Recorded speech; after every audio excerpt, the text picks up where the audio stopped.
I don't want to spend a great deal of time on the syllabus because you can all read. So you can go to Canvas and read the thing. I'll give you kind of the key points, and then we'll get started on our first lesson. I think that's the best thing.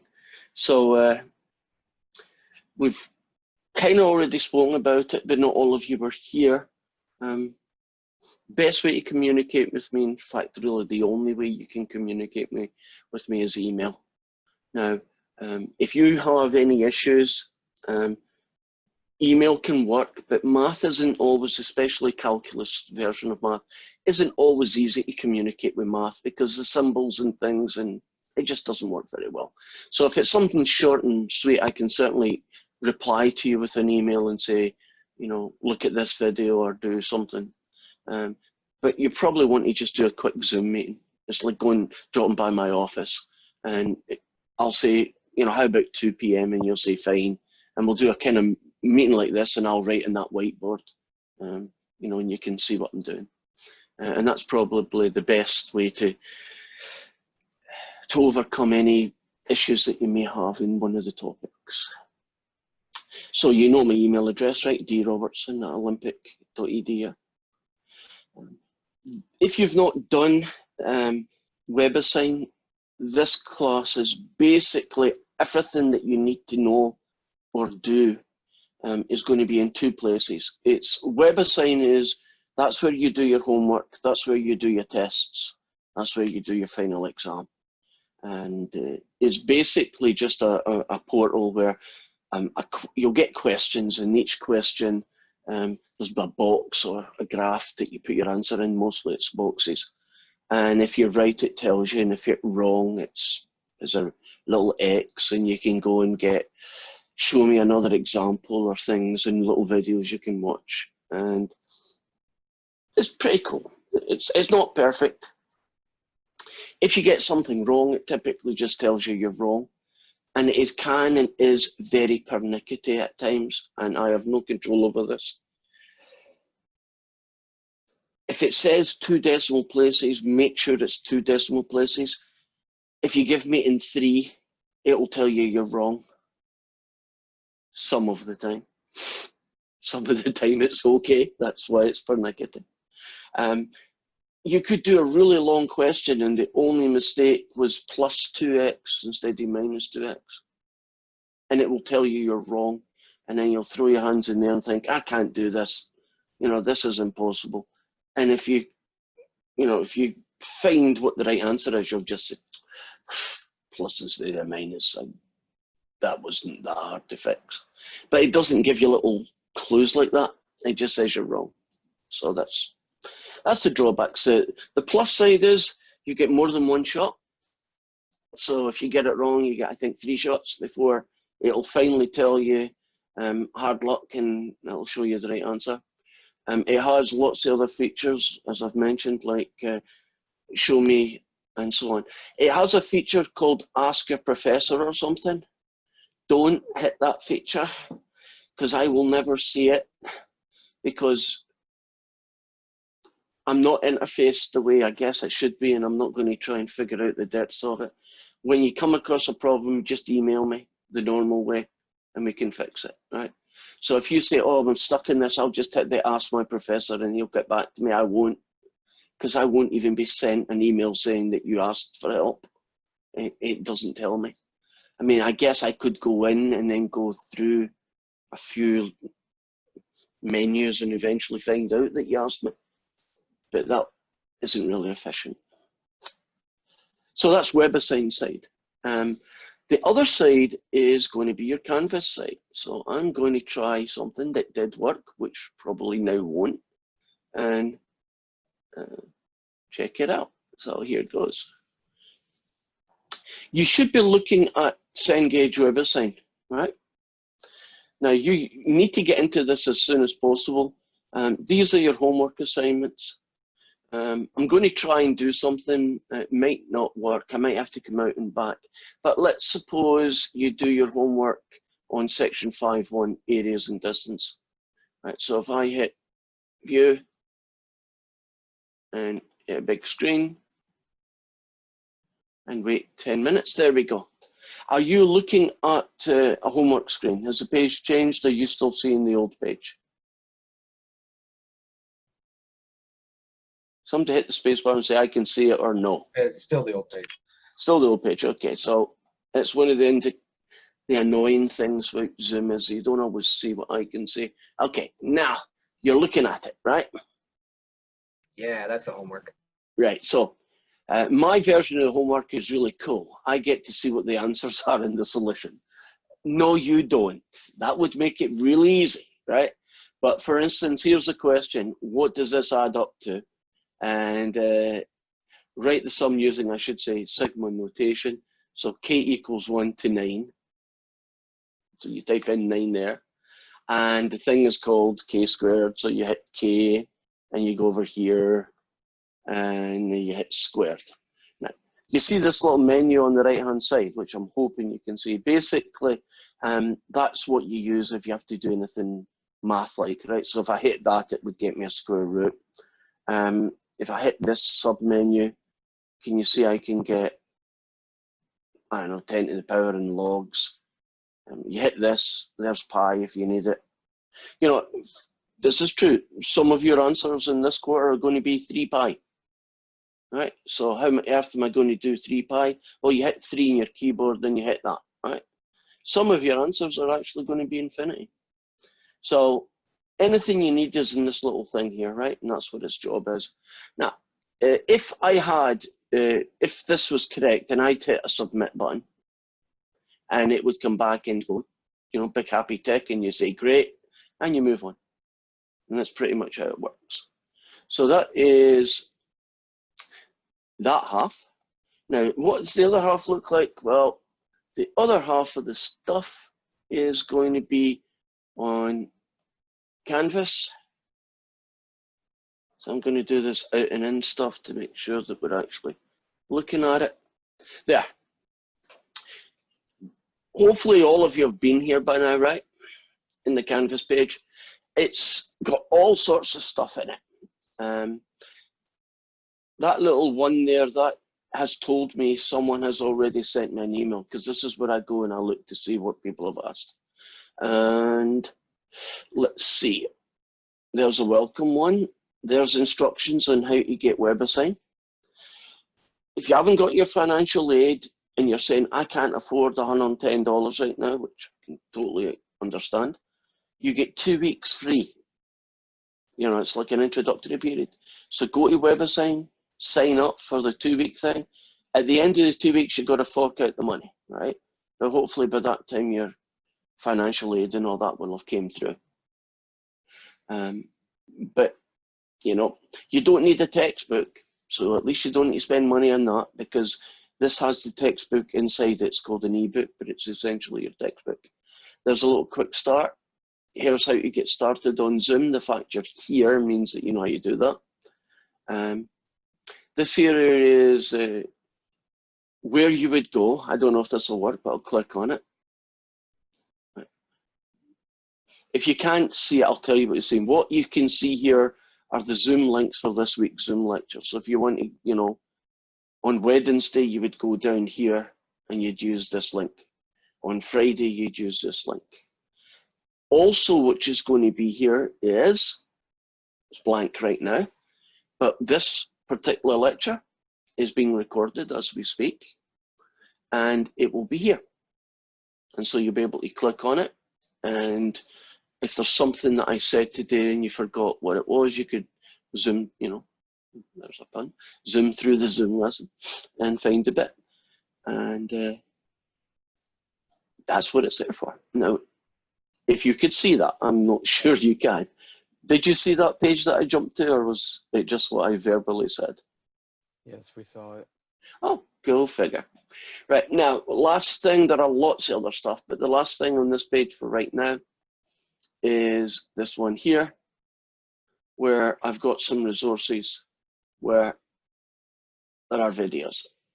And basically these are videos, this is how long they last on some of the topics from chapter 5.1, for instance. So that's just a resource. Any questions so far? Are we good? Everything cool? Okay. I'm happy with that. So, everything's, all your homework and everything like that, your assignments are in WebAssign. Canvas has all sorts of other things that I haven't showed you. It has the videos, it has the Zoom lessons. If you go looking, there are PDFs with notes. There will be examples of homework questions that people had trouble with. So I made a little PDF of it and I'll put that there. PowerPoints, can't think of anything else, but anything you could probably want as far as a resource is going to be in Canvas, right? And your assignments and your ebook are in WebAssign. And we are good. So how's the organization going to be? The quarter's going to be broken essentially into 2-week chunks. So when you go to WebAssign, you will see a whole set of assignments that you need to get done in the first 2 weeks. So they'll be due on Sunday let me look at my calendar. When will it be? On Sunday the 4th of October. If you haven't done an assignment by then you've got 0. So you don't want to wait until Saturday and say, okay, I'm now going to do 2 weeks work of assignments. It won't work. And your job is to, I would suggest strongly that your job is to do the assignments as soon as you can. So if we do some stuff today, which we will, you should be able to do some stuff from your first assignment from 5-1. Get that homework over with, get the points in the bank. When you look at the syllabus, you'll find 20%, I think, I'll get the ratios right. I think 20% is for homework assignments. That's where your grade is. 20% is on tests, because at the end of 2 weeks, that section of work is finished. When I see you on the following Monday, which will be the 5th, you get an in-class test. For that entire period of time, it's a test. And that will be based on the work from the first 2 weeks. So 20% homework, 20% tests, 30% tests? Don't quote me, 20 or 30% is tests. 20% is participation, which means you have to come to class. And 30% is your final exam. So this is written down in the syllabus. So if I got the percentages slightly out, you can get the right versions there. Are we good? So 2 week block. If you look at Canvas, it'll even tell you what's due those 2 weeks. If you look at WebAssign, if you can see it, it's due in the next 2 weeks, right? So everything that's in WebAssign is part of this 2 week chunk of stuff. Some of you, if you got time, go for it. Go ahead of me, right? Do some stuff before I get there. It might make it helpful to ask me questions then. I've been doing this stuff. How do you do this? X, Y, Z. And that's about it, as far as I can tell, that I want to talk about. Anything else obvious? CARES grant starts today. There's information on the previous email. Go looking for it. It's a first come, first serve thing. So like apply for it today. If you've not had CARES grant before, then you're further up the list. Because the way they're going to do it is if you've never had one, like you got one last quarter or the previous quarter, they'll put you lower down. But if you haven't, they'll put you high up. And you can get, don't quote me on this, but I think it's like 500, 750 or 1,000, depending on how many credits you're doing. So it's free money. You don't pay it back. Government gives it to you, right? So, I think yeah. it's having technical difficulties because when I tried to pull it up, like I said it opened at 8, but it says that like something about the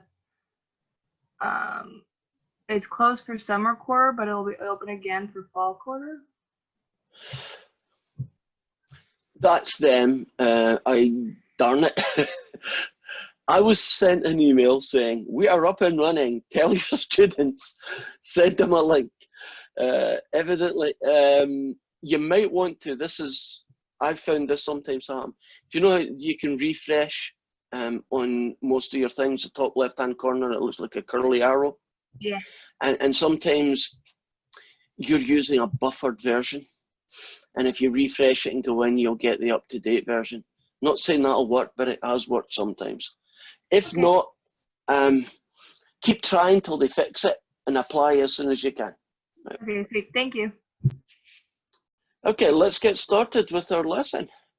I'm going to go, hopefully, because it did work. Yay. So what is Calc 2 about? It's a kind of big question. Well, let's talk about Calc 1 for a minute. Well,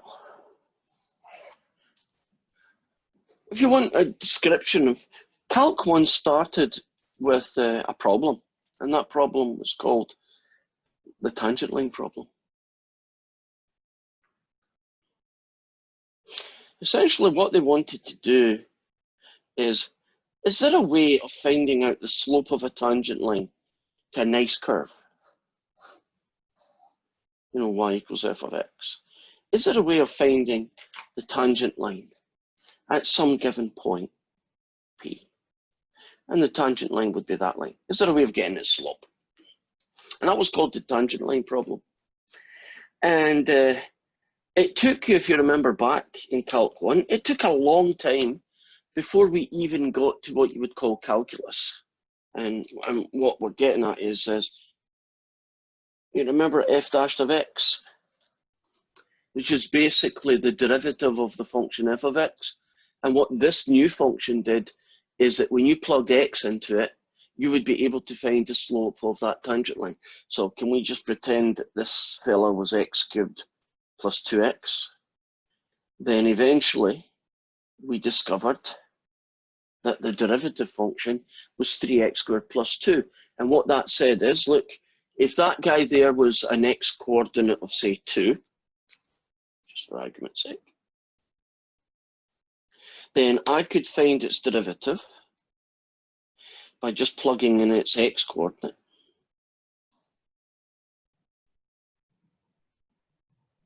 And it would tell me its slope. And the tangent line problem was solved. Well, it took a long time to get there. Didn't you have to spend a lot of time doing things like how to find the limits of things and how to find the methods for getting this thing here called the derivative?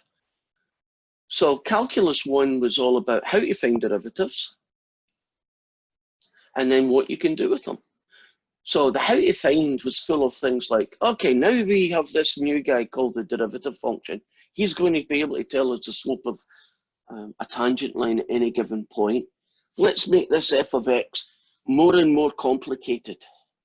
So you have to learn things like the product rule and the quotient rule and the chain rule. What other kind of rules? Then you had to learn techniques like implicit differentiation, logarithmic differentiation, right? Just all sorts of different ways to basically find the derivative function, because that would then allow us to find the slope of the tangent line. And that was Calc 1. And then the second half of it was, well, that's great, I can find the slope of a tangent line, but if that's all I could do, it would be a very niche market. And then we discovered, well, you know, derivatives of functions don't just tell you simple things like slopes of derivatives, slopes of tangent lines. You know that if it's the position function, that the derivative tells you the velocity, and the second derivative tells you acceleration. And we could use it to do rates of change. We could use it to tell when you would find the bottom or minimum value of a function, when you'd find its highest or maximum. And that would be and now what can you do with it? So Calc 1 was find derivatives and what can you do with them? So what was Calc 2 going to look like?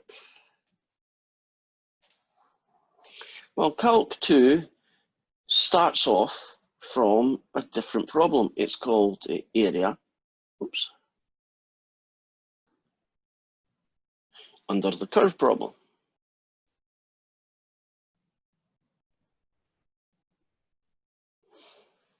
Let's show you what that problem looks like. Suppose you have a nice function y equals f of x, and you start at some number, let's say x equals 1, and you finish over here at some number like x equals 3. And we would like to know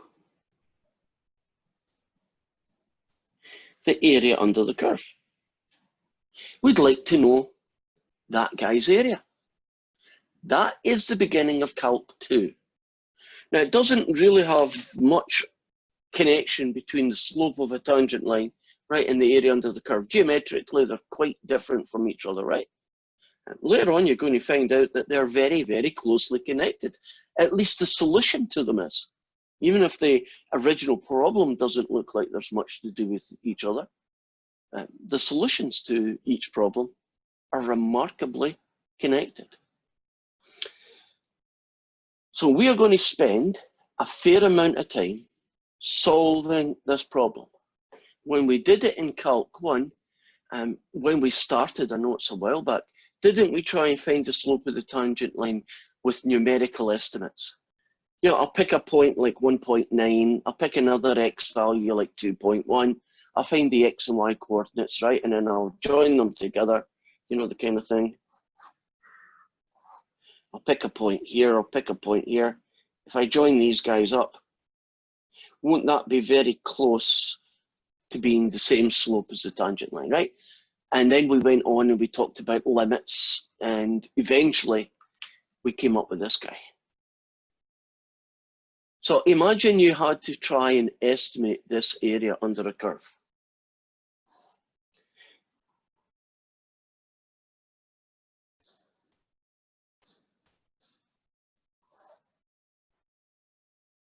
Any ideas about how they went and approached it numerically?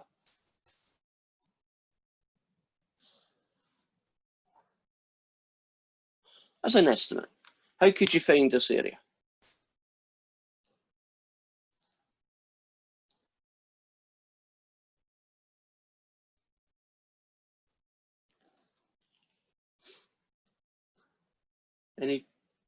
Any takers?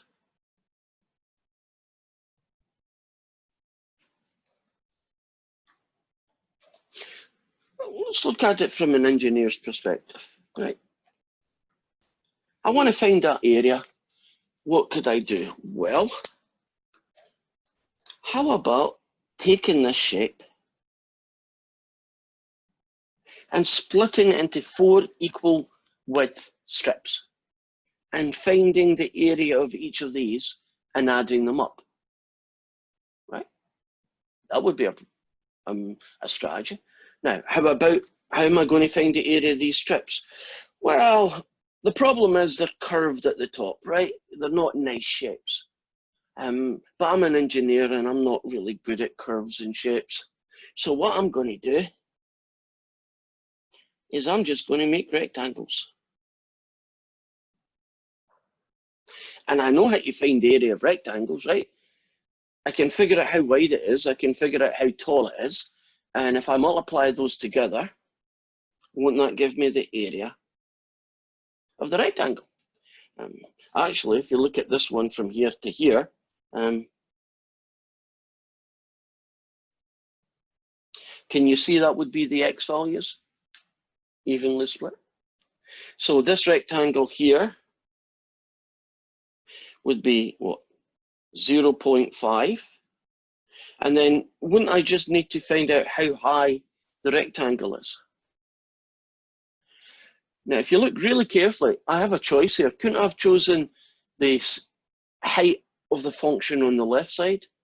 Or as I did here, do you notice I used the height of the function on the right side? See, the rectangle starts and finishes, it's a left and a right side. and I used this side here to get the height. So that would be the value of the function at 1.5. Now, if you did that to all 4 of these, the last one would, for instance, be 0.5 wide. And the function, the height of the function would be at this point here. What I have just created is our first estimate of the area.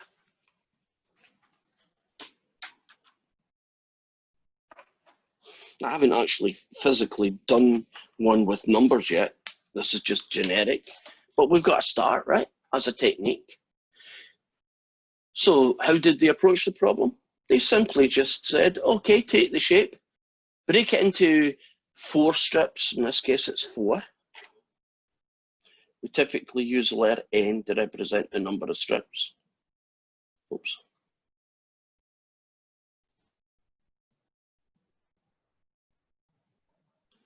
And we get our answer. Since my rectangles used the right-hand side to get the height, and there's 4 strips here, we call this guy R4. Can I go back to that question and choose the left-hand side? You see those rectangles with the dotted lines? Wouldn't they be at different heights almost every time? But wouldn't they also be an estimate? But when you use the left-hand side, you're going to call it L4. Let's just pretend that I did all this and I got the answer 11. Right, so I found these 4 guys, I added them up, and it came to 11. So the area under this curve, I'm estimating it to be 11. How could I do the same process but be more accurate?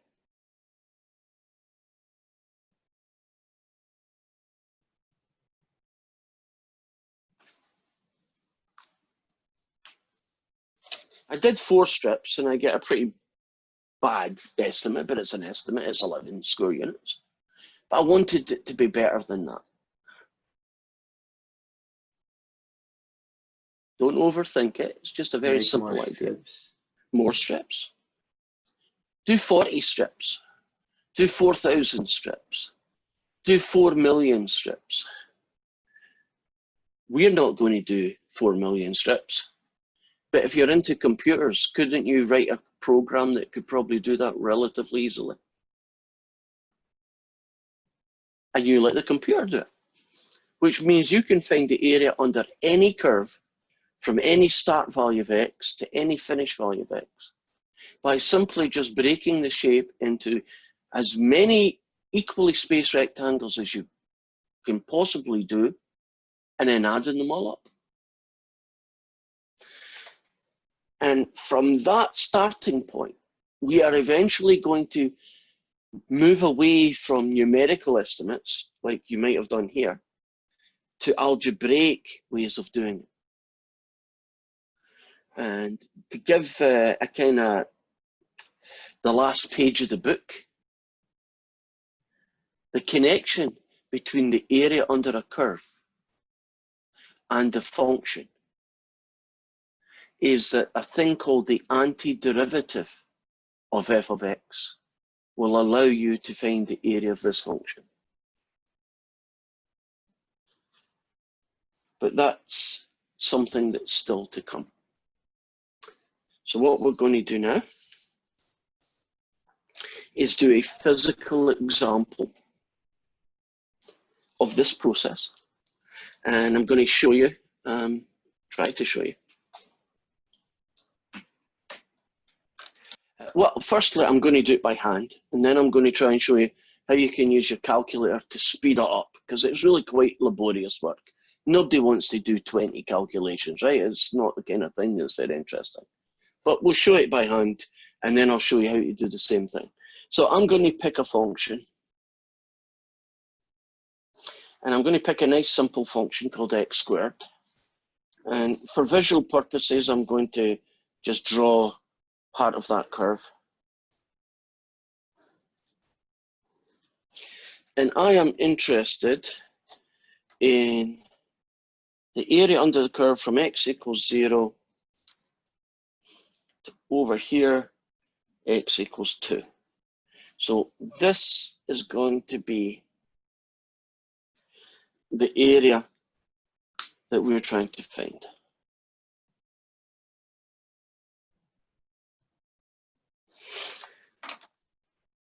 In this question, we're going to use 4 strips. You don't need to do 4. You know, I could have said 40. Agree. You don't want me to do 40, right? Would you agree that I can show you the process with 4 strips and it's the same thing with 40 strips, it's just 40 times longer, right?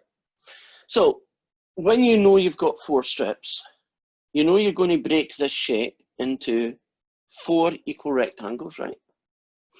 We have a little guy called delta x. Delta x represents the width of one rectangle.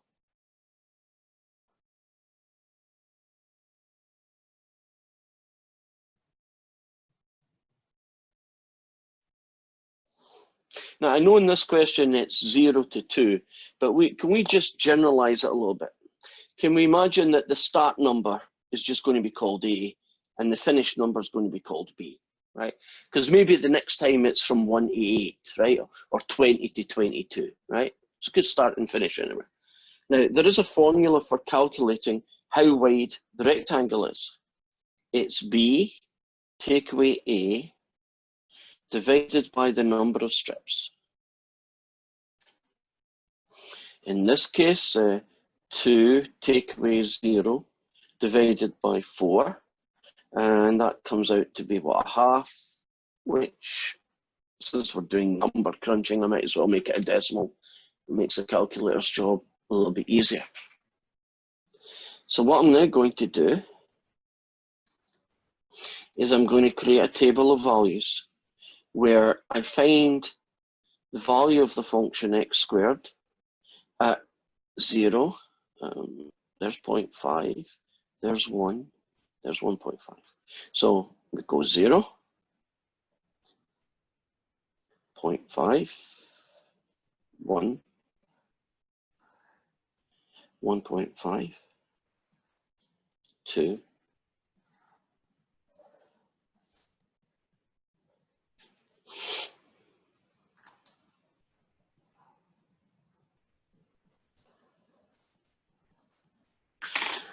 right, the value of the function when x is 0 is 0. Here it's 0.25. Here it's 1.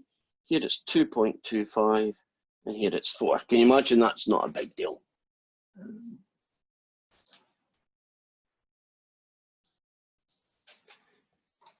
Now, if you were doing a very simple question like this and it was one of your homework assignments, there would be one other piece of information that they would typically give you. They would say to you, use left strips or use right strips. So it might be, find. Which one do you want me to do? A right 4 or a left 4? Left. Okay. So if I'm going to do a left 4, when you're looking at this table here, if you take any strip, let's say this last strip, do you see that you could use the right-hand side or the left-hand side, right? And if you're doing a left 4, can you see my rectangle is going to be that fella? In fact, if you do this one, it's that fella. If you do this one, it's that fella. And if you do the last one, technically the fella that you're going to use. Now, the reason I'm putting little asterisks on that, do you notice that you don't use that last number? Can you see for this one, it's the height at 0. For this second rectangle, it's the height at 0.5. For the third one, it's the height when x equals 1. And for the last one, it's the height when it is 1.5. So I have got this guy, and it means these fellas. So here is what L4 looks like. It's going to be the width which is delta x, times the value of the function at 0. And I should have thought of this, but I'm going to write it this way now.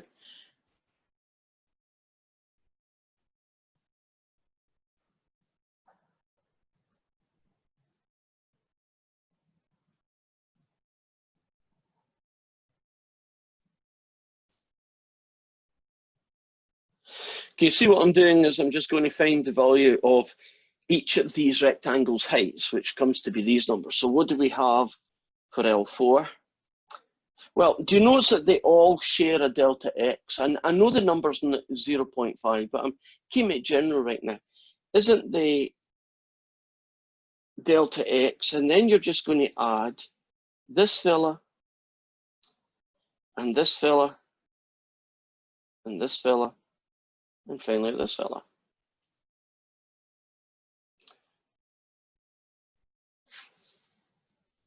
Okay, so the width is nothing 0.5, and the heights are 0, 0.25, 1, and 2.25. And you add that and that, you get 2.5, 3.5, a half of 3.5. You get the answer, 1.75. And we have got our first answer to what's the area under the curve x squared between 0 and 2. And the answer is, it's about 1.75.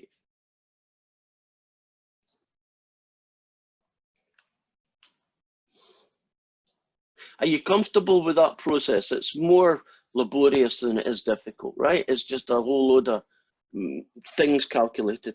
I find it easier if you suck out the delta x. Otherwise, can you see I've got 4 multiplications and a big add? Isn't it slightly less work to have a big add in 1 multiplication, right? That's the only reason I did it in that particular way. Plus, if you write it this way, it does allow us to generalize it to 40 strips and 4,000 strips. But that's something that has to come later. Now, if I asked you to do R4, which I'm not going to because I don't want to use up too much time, but if I asked you to do R4, wouldn't the only difference be you'd be using those 4 guys? In fact, if you think about it, a lot of the questions give you both find L4 and find R4. Can anybody see a sneaky way of finding R4 without doing too much work? Just add 4. Right, add this guy, and technically take away a 0. Well, take away a 0 is not going to do anything, but add a new guy at the end and take away a guy at the front. Isn't that essentially the difference? And if I did that, then the answer would actually have increased to 3.75. So can you imagine that this area is somewhere between 1.75 and 3.75? That's what it would look like. Now we are going to spend a lot of time, but not today, on this process. What I'm going to show you right now then is, for what's left of today, is how you can get your calculator, this fella here, how you can get your calculator to speed up that process. Now, to get to the point where we can actually use our calculator, we have to do a few, we have to learn some stuff first, a few things. So let's learn about a thing called sigma notation.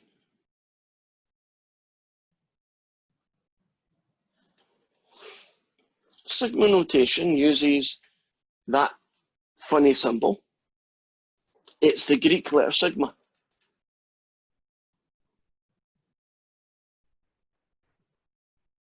It's actually capital sigma. If you've done statistics, you know there's another guy called sigma, but that's the little sigma. So for those who've done statistics, that's what little sigma looks like, but that's capital sigma. And it has some interesting features. you write down things like this. K equals 1 to say 5. K cubed. That is an example of sigma notation.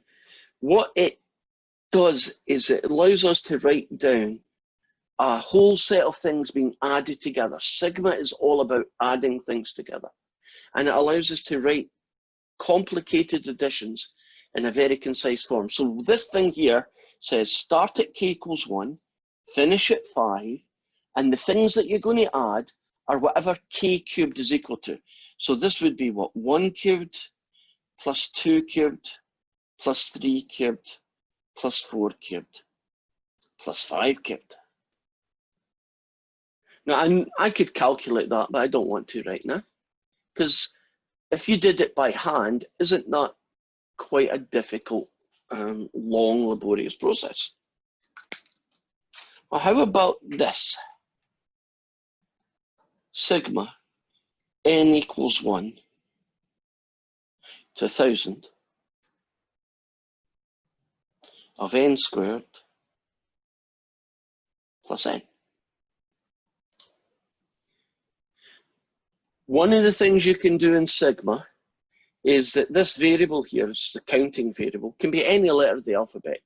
In a lot of textbooks it's K, in some other textbooks the common letter is N. They're the two most common letters. I have seen M equals 1 occasionally, but not that often. Now if I wanted to tell you what does this look like, well, you plug in 1 and you get 1 squared plus 1. Then you add what you get when you plug in 2, which is 2 squared plus 2. And then you keep doing it for a very long time. And then you finish on what 1,000 squared plus 1,000 is. Now, I don't want to do that. Well, hello everyone. What we're going to do right now is a very short video on how you can use your calculator to do sigma calculations. Right, let's suppose we wanted to do this particular one. Essentially what we're being asked to do is add from n equals 1 to 100 the expression n squared plus n. So if you imagine plugging in 1, you get 1 squared plus 1, then you add 2 and you get this, and then you add it and you put in 99, and then finally you add 100. That would take you a fair amount of time if you're doing it by hand. And what we have here are the instructions written down. This will be a PDF that you should be able to get if you go into Canvas. So, first things first, step 1, you have to get it into the correct mode. In this case, sequence mode. So you hit mode, you scroll down to this row here, and you go over to the end, and you make sure it says sequence. Now what we're going to do is we're going to get sum. And to get the sum part, you go second list, choice menu is math number 5, and that gets you the sum. And then you get sequence, so it's sum sequence. And sequence you get by second list, then you go to options, you choose option 5, and now you're looking at that. And the format is pretty standard from this point onwards. It's going to be the expression, comma n, comma the number to start with, comma the number to finish. So in this case it's n squared plus n.